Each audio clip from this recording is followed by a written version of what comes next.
Terima kasih Wabi Sendiri Falina di atas perkongsian tadi. Ingin saya ulang kembali 6 nilai yang telah disebut tadi, iaitu pertama iaitu kelestarian, yang kedua iaitu terjaga, ketiga adalah hormat, keempat adalah inovasi, kelima adalah kemakmuran, yang keenam adalah kepercayaan. Antara nilai-nilai yang perlu kita angkat dalam mengisi post normal ini. Okey, masa kita berbaki lagi 20 minit. Jadi saya buka kepada para hadirin untuk bertanya soalan kepada para ahli panel kita. Boleh, sesiapa yang berminat boleh angkat tangan dan terus ke tengah. Kita akan kumpulkan soalan. Ada? Okey, silakan.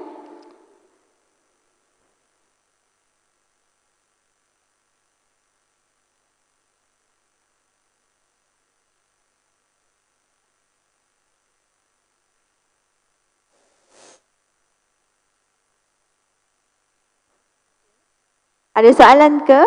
Terpetang ni ya? Okey, baiklah. Ada? Boleh angkat tangan tak siapa yang nak bertanya soalan? Kalau tak, saya akan sambung dengan soalan saya lah. Saya rasa ya. Okey, macam tadi menarik sebenarnya perbincangan kita petang ni. Saya ingin ulang kembalilah di mana tadi Profesor Dato' Dr. Zaliha ada sebut mengenai dari segi aspek perundangan dan peranannya dalam menggerakkan agenda kosmopolitan. Kemudian Prof. Kamarul Azizi bercerita tentang keadaan situasi masyarakat yang terkini, bagaimana mereka mengalami krisis nilai. Okey, dan juga dan juga dari segi aspek masyarakat sivil yang diterangkan oleh Dr. Sony, dan juga keadaan yang terkini yang telah dibentangkan oleh Wabi Fadlina. Okey, baiklah, kita nampak ada soalan daripada hadirin kita. Silakan.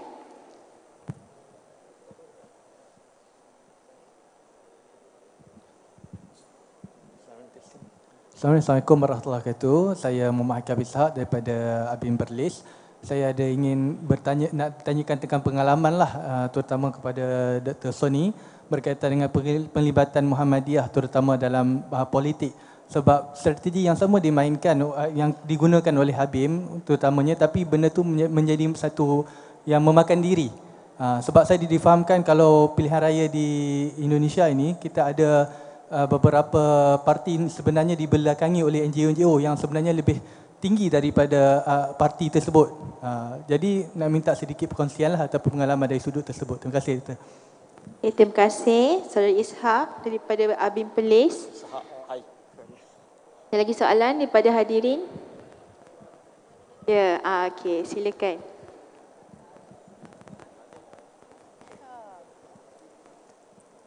Okay, Assalamualaikum warahmatullahi wabarakatuh. Nama saya Afikah, saya daripada ABIM Selangor. Soalan saya untuk Prof. Kamarul. Pertama sekali, terima kasih kepada Prof. Kamarul sebab saya rasa Prof. Kamarul pada hari ini bawa perspektif yang agak berbeza bila bercakap tentang kosmopolitan. Mungkin Prof. Kamarul boleh explain lebih lanjut lagi sebab tadi pendek sangat, macam tak puas lagi nak dengar. Okey, terima kasih. Assalamualaikum. Okey, baik, terima kasih. Betul, kami semua nak penjelasan lebih lagi daripada Prof. Kamarul. Saja tinggalkan tanda tanya itu kepada kita supaya kita lebih bersemangat nak tahu. Satu lagi boleh saya buka kepada audience. Okey, silakan. Kalau boleh kenalkan diri daripada mana?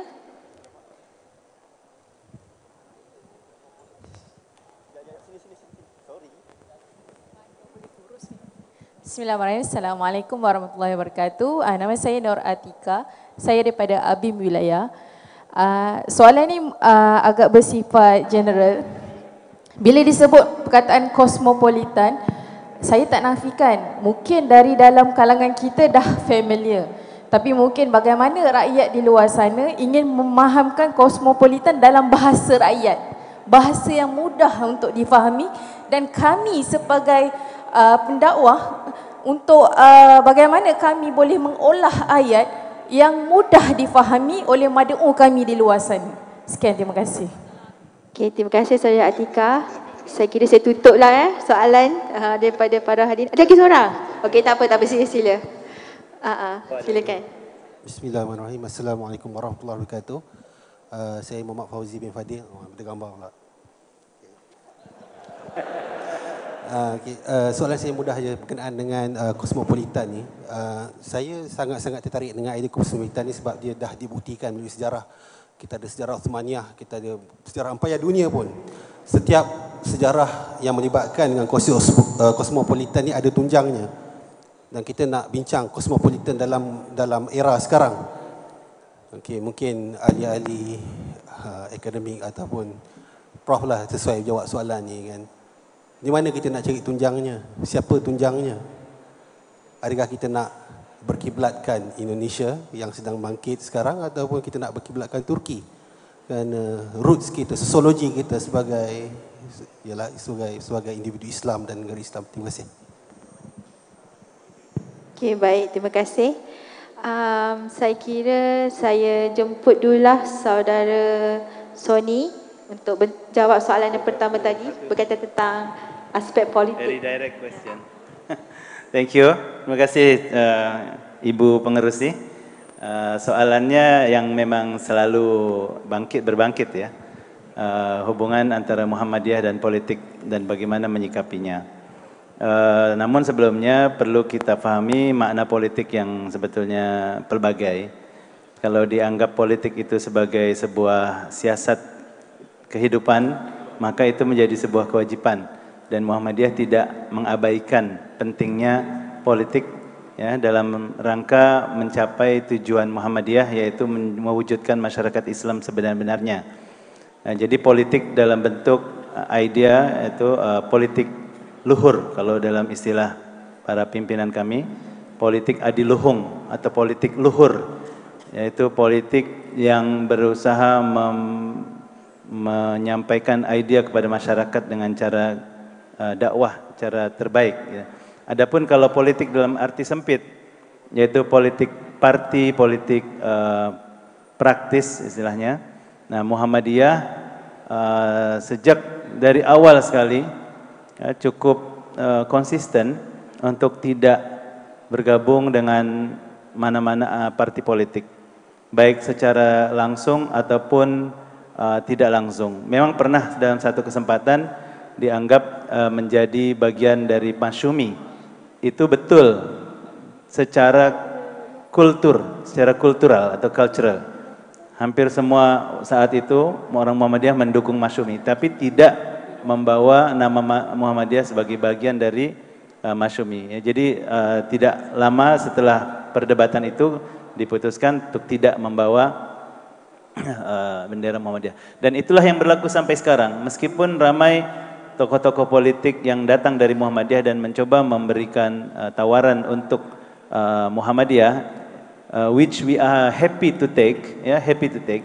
Contoh Pak Amin Rais membuat Parti Amanat Nasional dan seterusnya. Memang pada faktanya parti-parti itu banyak mengandalkan warga Muhammadiyah, dan juga pada faktanya banyak warga Muhammadiyah yang memilih parti Pak Amin Rais karena memang sudah kenal. Tapi dijaga oleh para pimpinan agar tidak ada pencampuran simbol ataupun identiti. Muhammadiyah adalah gerakan dakwah, organisasi dakwah sosial kemasyarakatan. Tidak lebih dari itu. Ya, adapun parti adalah parti politik. Nah, jadi begitulah ketegasan yang dijaga sehingga sampai sekarang dengan cara itu, alhamdulillah, ya, kita bertahan. Namun pada saat yang sama dengan realitas sosial politik yang ada, tidak pernah satupun kerajaan ataupun pimpinan di Indonesia ketika membentuk kerajaan yang mengabaikan Muhammadiyah. Mesti di setiap masa ada orang-orang Muhammadiyah yang diajak turut serta masuk ke dalam pemerintahan, karena sistem yang presidensial ya, bukan parliamentarian. Jadi siapa saja boleh diajak masuk ke dalam kerajaan, dan itu selalu berlaku untuk Muhammadiyah karena dua sebab. Pertama, kalau seseorang presiden tidak mengajak Muhammadiyah ke dalam kerajaan, bisa dijamin itu nanti ada kelompongan sokongan ataupun kelompongan partisipasi. Bayangkan 40-50 juta orang tidak diajak. Jangan-jangan nanti bikin negara sendiri, itu Prof ya. Itu gambaran saja lah ya, gambaran. Makanya realitanya seperti itu, tidak mungkin ditinggal. Yang kedua, biasanya menteri-menteri yang diambil dari Muhammadiyah itu adalah sesuai dengan skillnya. Biasanya dalam pendidikan, kesehatan, pengembangan masyarakat, ya, ataupun skill-skill lain. Jadi itulah realita yang ada, dan alhamdulillah Muhammadiyah insya Allah masih istiqomah dalam cara itu. Terima kasih. Terima kasih Dr. Soni. Saya harap soalan itu dah menjawablah, jawapan itu menjawablah persoalan yang telah diberikan. Okey, seterusnya saya jemput Prof. Kamarul untuk menerangkan tentang soalan Prof. Kamarul sendiri tadi, iaitu tentang apa yang perlu dilakukan dengan keadaan sekarang ini. Terima kasih Puan Pengurusi. Bilik ini dia bergaung sikit, dia bergaung sikit. Jadi saya nak kena cakap slow sikit. Kalau tidak, tak boleh dengar. Saya sendiri pun tak boleh dengar. Senator cakap tadi laju sangat. Tapi mungkin orang muda dia boleh tangkap benda-benda ni. Itu beza dia cosmopolitan. Cosmopolitan ni semuanya berjalan dengan laju. Kalaulah kita decide tak nak ikut, dia tinggalkan kita. Kalaulah kita tak nak ambil, dia tinggalkan kita. Jadi itu yang saya ingin ketengahkan maksud cosmopolitan. Ingat ya, saya menggunakan buku Ibn Khaldun. Ya, kerana buku Ibn Khaldun itu adalah yang menetapkan perbezaan dua golongan masyarakat. Pertama yang nomadik, maknanya nomadik ini ialah orang yang berpindah daripada satu tempat ke satu tempat, dan lagi satu ialah yang menetap dalam satu tempat. Orang yang menetap di satu tempat itu pula mengikut definisi saya pula. Ni saya tambah, ni bukan definisi Ibn Khaldun. Kalau baca buku Ibn Khaldun tak ada yang ni. Saya kata ada dua pula, iaitu sama ada dia adalah rural, iaitu kampung, dan lagi satu ialah dia duduk di bandar. Macam saya ni orang Penang duduk kat kampung, saya boleh relax, tak ada risau kata handphone dah tukar brand. Saya tak tahu pun dah tukar brand. Bila saya sampai kat Kuala Lumpur, Faisal kata dah tukar dah, tak pakai dah ni Nokia ni, mana ada Nokia dah, kita dah pakai iPhone. Oh iya ke? Kami kat kampung tak cakap apa pasal itu.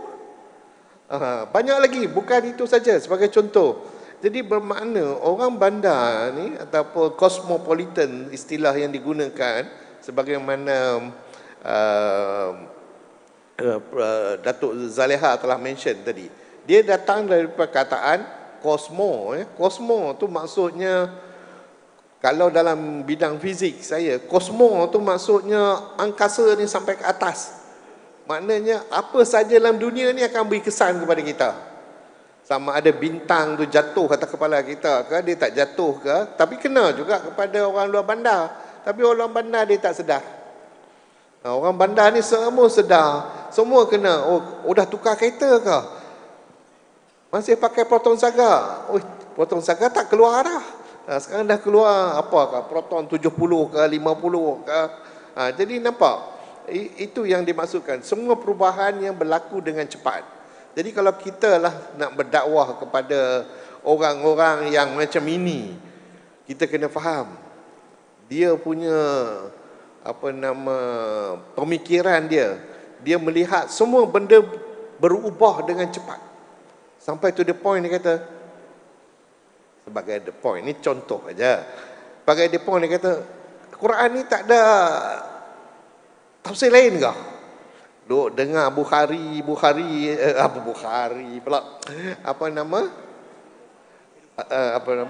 Khatam itu saja. Tak ada yang lain ke? Depa by nature orang yang contemporary ni dia nak tengok benda baru. Dan kalau kita tak boleh provide sebagai seorang pendakwah, itu yang menjadi tempang tu. Dia akan lari daripada kita. Adakah maknanya kita juga kena menjadi contemporary? Yes. Mengapa saya kata sebagai contemporary? Satu contoh, saya baru balik daripada Afghanistan. Ya, saya baru balik daripada Afghanistan. Bila saya pergi ke Afghanistan, mereka nak minta bantuan dari segi menyediakan sistem keuangan untuk negara Afghanistan. Ini saya sebut ni negara ya, bukannya state ke apa ni, negara Afghanistan. So masa saya bersembang dengan menteri dia, menteri keuangan Afghanistan ni, rupa-rupanya dalam dia punya pegawai itu ada seorang PhD daripada Universiti Islam Antarabangsa Malaysia. The first thing dia cakap kat saya tak nak ikut, kami tak nak ikut financing system UIA, dia kata. So, saya kata pasal apa tak nak ikut, mereka adalah yang terbaik di Malaysia. Oh, mereka ada 20% riba, dia kata. Saya terkejut jugalah. Betul ke ni? Betul ke ada siapa kewangan kat sini UIA aja 20% riba? Okey, halal. Dia kata macam tu. Lepas tu saya tanya pula pasal ada lagi seorang ya, sahabat kita Dr. Abu Bakar, Dr. Bakar, Bakar pun finance juga. Saya tanya Dr. Bakar okey ke? Oh tak boleh juga. Dia 5% riba okey. 10% riba dia tak setuju. Tu yang dia jadi rektor terus itu. Lepas tu saya tanya kat dia, di mana nak cari 100% tak ada riba?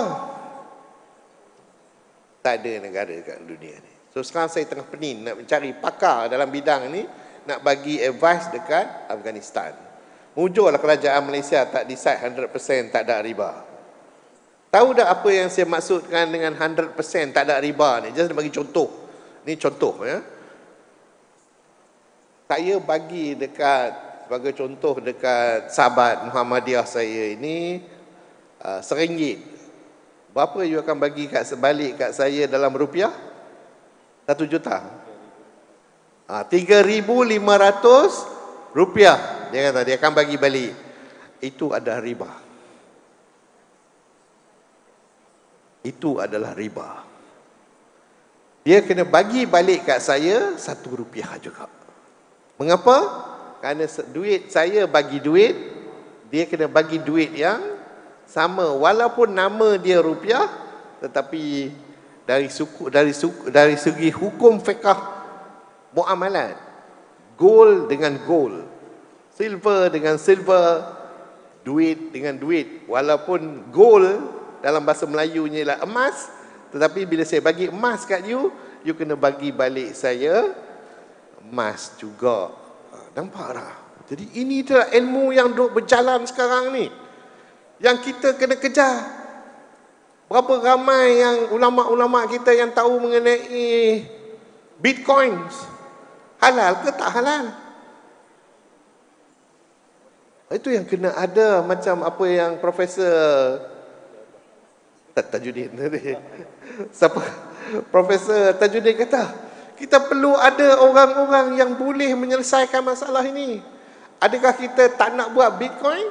Mengata dunia orang nak buat Bitcoin sekarang ni. Itu baru yang nampak. Berapa ramai yang tahu mengenai apa nama tu, yang duit tu, yang macam-macam istilah yang digunakan zaman ini. So kita perlukan ramai lagi ahli-ahli muda yang pakar ya, dalam keuangan untuk memperbetulkan fatwa-fatwa yang dah ada sekarang ni. Jadi sekarang saya pula macam dah sokong pula apa nama? Profesor apa nama dia? Tajuddin. Khairuddin tadi. Profesor Khairuddin itu. So jangan risau yang anak-anak muda, kerja masih banyak lagi. Walaupun saya kata tadi dah jobless, don't worry. There is a lot of job out there. So, ini dah kerja-kerja untuk tuan-tuan. Janganlah jadi apa orang kata masih berpegang kepada buku-buku lama yang apa orang kata dari segi perubahan sekarang ni terlampau cepat. Kalau kita tak ikut perubahan tersebut, begitu juga Datuk Seri Anwar dah beritahu kat kita. Itu yang dia suka. Saya pun suka juga. Kita punya presiden punya statement. Kita mesti berubah sama. Dan kita mesti tunjuk jalan bahawa kita tahu apa yang perlu dilakukan. Bukan setakat kita tahu, tetapi kita juga boleh menggerak ke depan dan mencorak masyarakat di masa depan. Wabillahi taufiq wal hidayah. Assalamualaikum warahmatullahi wabarakatuh. Terima kasih Prof. Kamarul di atas penjelasan itu tadi. Okey, soalan seterusnya saya serahkan kepada YB Senator Fadlina. Bagaimana nak merakyatkan, membumikan kosmopolitan ini kepada masyarakat? Terima kasih Sakinah. Itu masalah ABIM ni tuan-tuan dan puan-puan. Masalah besar ABIM adalah, saya tengok tadi ucapan dasar Faisal, axial age, konvivensia sejagat. Ni macam mana nak bawa ke kampung pematang badak, pematang pauh, benda-benda macam ni. Memang masalah besar. Ya? Tapi inilah cabaran yang saya rasa sangat penting ketika ini.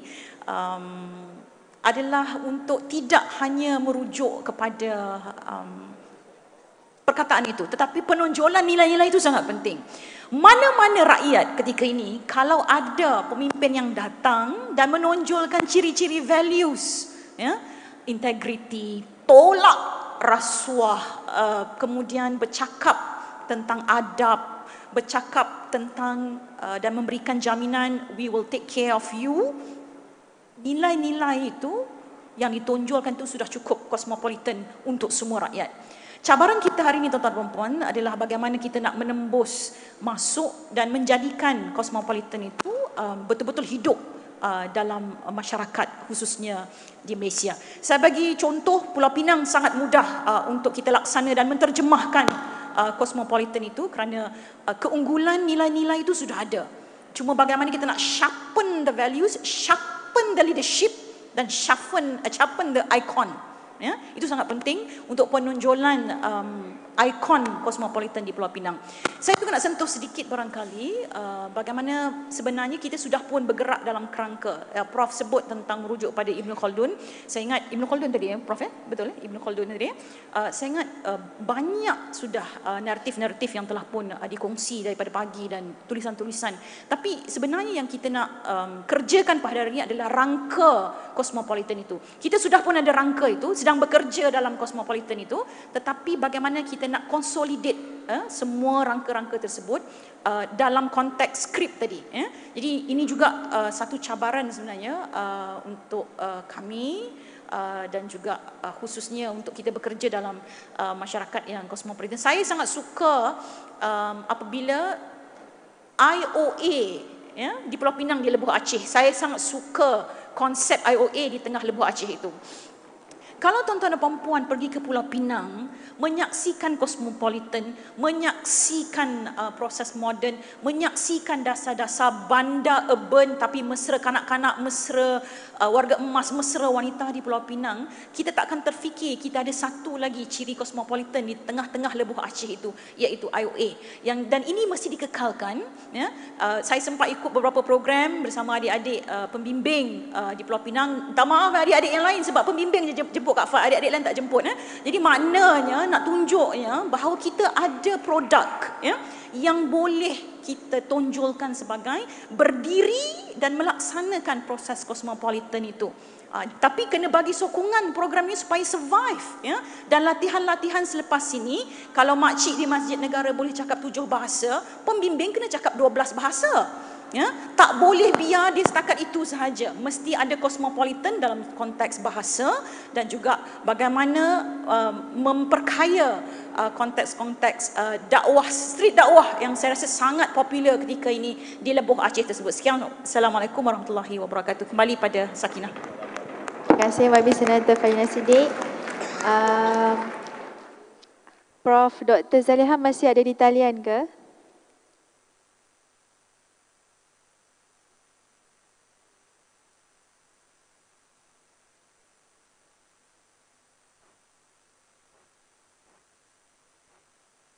Okay, sebab kita ada satu lagi soalan yang agak menarik juga.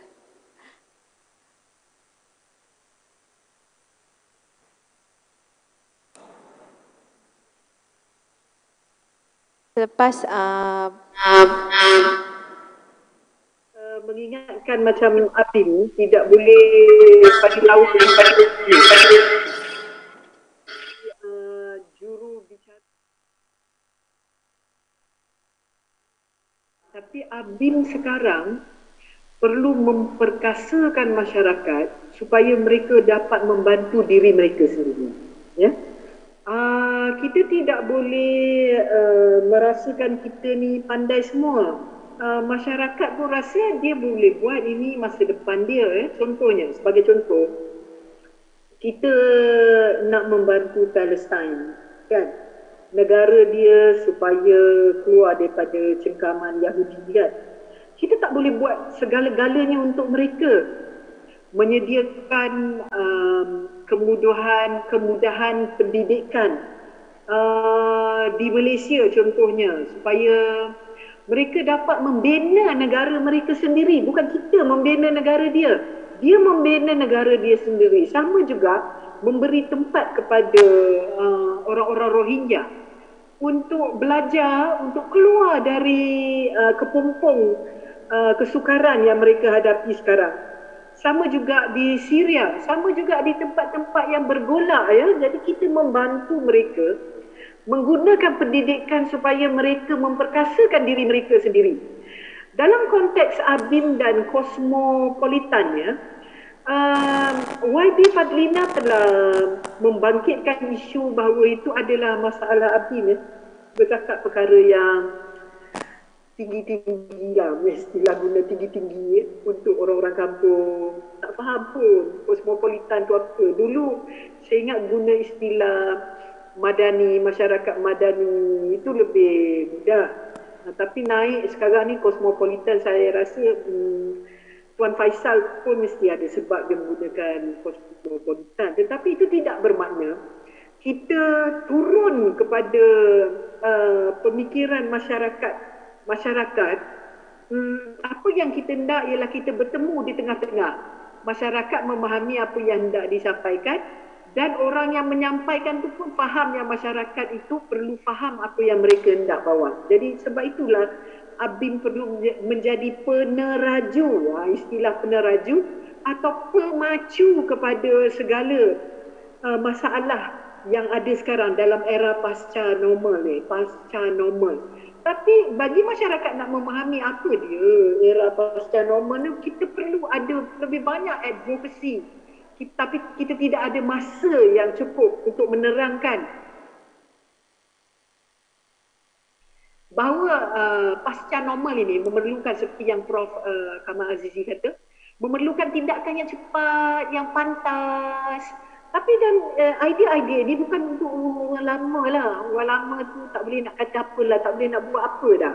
Tetapi dia boleh membantu dari segi memberi sokongan kepada orang muda supaya idea-idea kosmo ni, world dulu kan, Mawi bawa istilah world.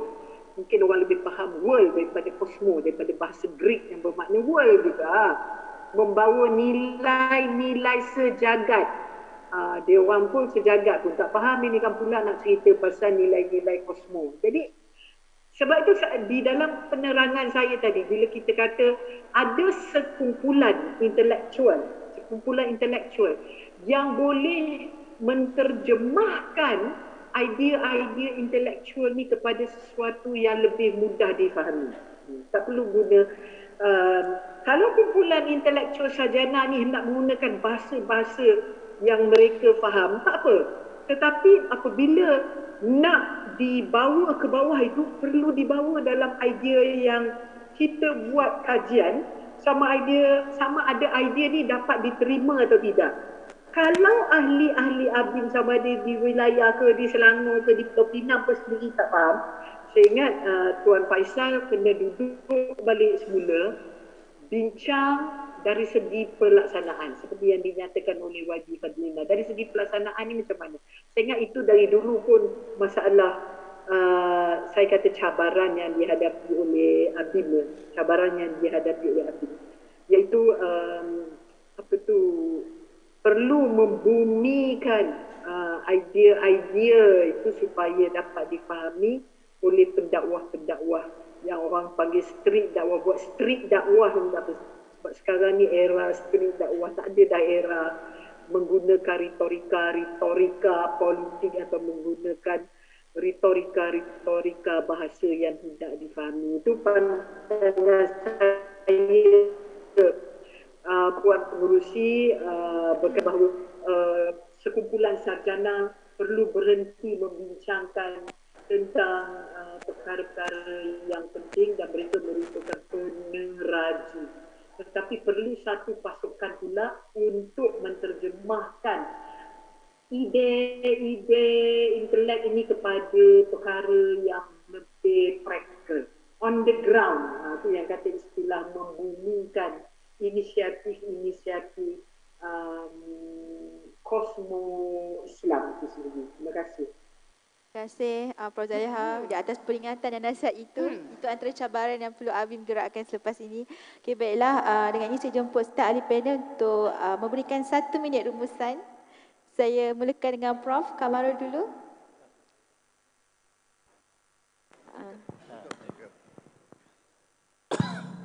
Terima kasih Puan Pengerusi. Cosmopolitan ini memang satu perkara yang tak boleh kita elakkan dan perlulah kita menghadapinya dengan satu harapan bahawa kita boleh mengawalnya sebagaimana kita mengawal pada zaman dulu satu kuda yang liar, maka kuda yang liar itu kalau kita betul-betul berusaha maka kita boleh kawalnya. Begitu juga dengan cosmopolitan ini, memang dia akan datang dan kita tak ada pilihan selain daripada cuba mengawalnya dan cuba mendapat benefit daripadanya. InsyaAllah dengan usaha yang kita buat dan dengan bantuan Allah, maka kita akan dapat benefit daripadanya dan juga meneruskan usaha kita dalam dakwah ini. Itu saja. Terima kasih. Terima kasih Prof. Kamarul. Seterusnya Dr. Soni. Terima kasih. Saya ingin sebelumnya saya ucapkan salam takzim kepada guru saya, Profesor Datuk Seri Dr. Zaliha. Tadi saya terlepas nak menyapa. Semoga sihat selalu. Penutup dari saya, pertama, kosmopolitanisme perlu kita kaji dulu. Apa itu maksudnya secara harfiah? Yang boleh kita rangkum sekarang, kosmopolitanisme adalah idea yang melihat kita manusia satu jagat, satu bumi adalah masyarakat yang satu. Walaupun pada realitinya kita masih menggunakan negara bangsa, tapi semakin hari kita semakin dekat satu sama lain. Dengan adanya teknologi dan berbagai kemudahan, maka semakin dekatlah kita dengan idea kosmopolitanisme itu.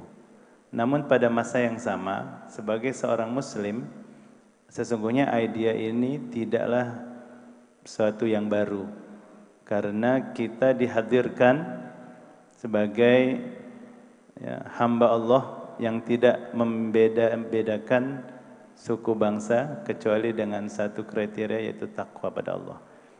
Kita tidak lari dari realiti bahwa kita hidup bersama tetangga jiran yang berlainan bangsa dan agama, maka disitulah kita memulakan gaya hidup kosmopolitanisme kita yang saling hormat, saling membantu, pada saat yang sama kita saling menambah nilai.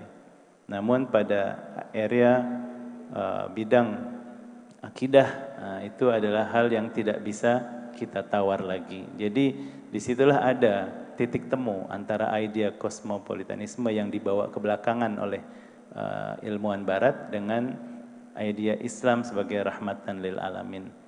Tinggal bagaimana kita menambah daya kita agar kita mampu duduk sama rendah, berdiri sama tinggi, dan memiliki interaksi yang sehat dengan orang lain meski berbilang bangsa, kaum, dan agama. Kalau tanpa daya, tidak ada daya, maka kita tidak bisa memberdayakan. Demikian dari kami, terima kasih. Terima kasih Dr. Soni. YB Fadlina Siddiq. Saudara sekalian, saya ingat cabaran terbesar adalah bagaimana kita nak menterjemahkan kosmopolitan ini bukan saja dalam konteks rangka kerja, dalam konteks polisi, tetapi juga sebagai manusia ataupun sebagai pemimpin dalam komuniti masing-masing. Dan rangka dan terjemahan kosmopolitan dalam diri kita ini, saya ingat pengajaran terbesar apabila berada dalam ABIM ini, kita sudah pun dipersiapkan dengan konsep. Semua konsep-konsep yang besar, rangka-rangka dakwah yang besar itu telah kita kuasai, tetapi bila masuk dan terjun dalam dunia yang sebenar itu cabaran kepada kita lah, ya. Dan memang ada setengah kita gagal, ada setengah kita berjaya nak menterjemahkan konteks-konteks itu. Saya ingat apabila kita committed kepada apa yang telah pun disenaraikan sebagai listing, ya, Muslim Cosmopolitan ini, komitmen itu mesti berterusan dalam konteks rahmahnya, adilnya, musyawarahnya, dan ini sebenarnya penonjolan yang masyarakat lain dalam konteks Malaysia nak tengok. Saya ingat antara soalan saya kepada saya yang sentiasa berada ketika dalam rakan-rakan bersama rakan-rakan non-Muslim, Prof, ya, mereka sentiasa sebut begini, kalau nak bercakap, ya, tentang Islam yang betul, pergi tanya orang ABIM. Itu pengalaman saya sendiri, ya. Maknanya ada konteks-konteks Islam ABIM yang betul. Ya, maknanya boleh pakai lah orang ABIM ni nak ceritanya, ya. Tetapi bila kita nak pergi lebih jauh dalam membawa, memperkaya, memberdaya dan memperkuatkan, ya, konteks-konteks itu, ia memerlukan lebih banyak kerja keras dan juga secara praktikalnya. Sebab itu saya suka ambil dua negeri yang saya rasa memang kita, personally saya bekerja keras di dua negeri ini, maknanya untuk melihat bagaimana polisi-polisi, pembuatan-pembuatan polisi ini boleh berlangsung dalam kekuatan naratif itu adalah di Pulau Pinang dan juga di Selangor. Jadi tuan-tuan perempuan, cabaran kita adalah untuk melaksanakan dan menterjemahkan bukan sahaja dalam rangka polisi, tapi diri kita sendiri nak bawa kita ni sebagai Muslim Cosmopolitan itu mesti bukan saja maknanya to be done, but seem to be done lah, ya. Maknanya mesti dilihat ia betul-betul diterjemahkan dan dilaksanakan. Wallahualam. Terima kasih Sakinah. Terima kasih Babi Ferdina. Terima kasih diucapkan kepada semua ahli panel di atas perkongsian pada petang ini. Oleh itu saya terus serahkan kepada pengerusi majlis. Majlis mengucapkan ribuan terima kasih kepada Puan Siti Nur Sakinah Ahmad Budiman atas pengendalian sesi sebentar tadi. Sebagai tanda penghargaan, majlis menjemput Yang Berbahagia Dr. Muhammad Farid Hafiz Muhammad Omar, Pengarah Persidangan Antarabangsa Kosmopolitan Islam, untuk menyampaikan memento kepada panel jemputan. Dipersilakan.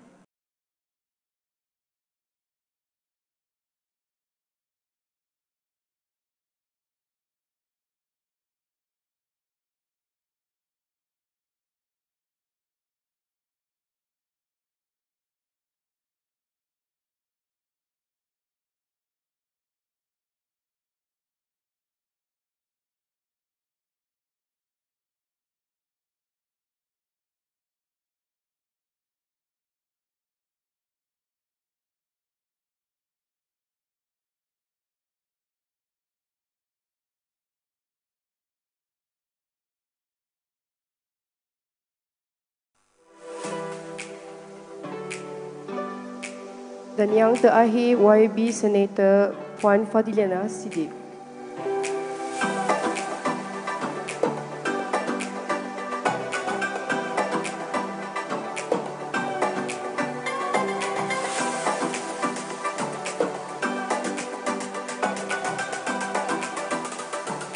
Seterusnya dijemput Puan Siti Nur Sakinah Ahmad Budiman selaku moderator persidangan sesi 2 untuk menerima cenderamata.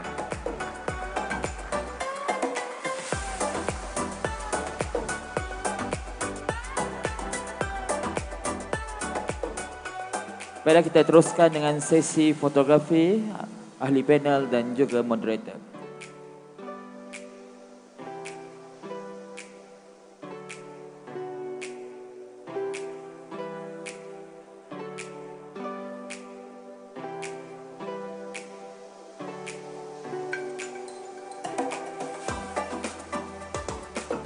Terima kasih diucapkan.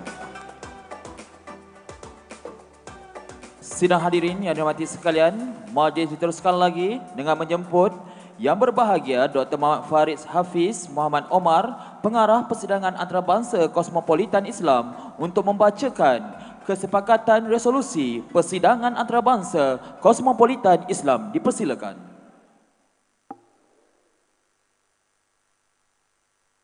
Baik, bismillahirrahmanirrahim. Assalamualaikum warahmatullahi wabarakatuh.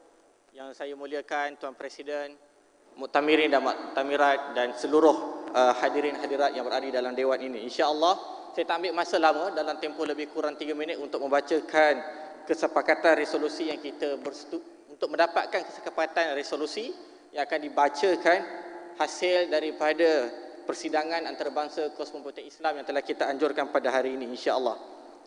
Baik, saya mulakan dengan bacaan ini.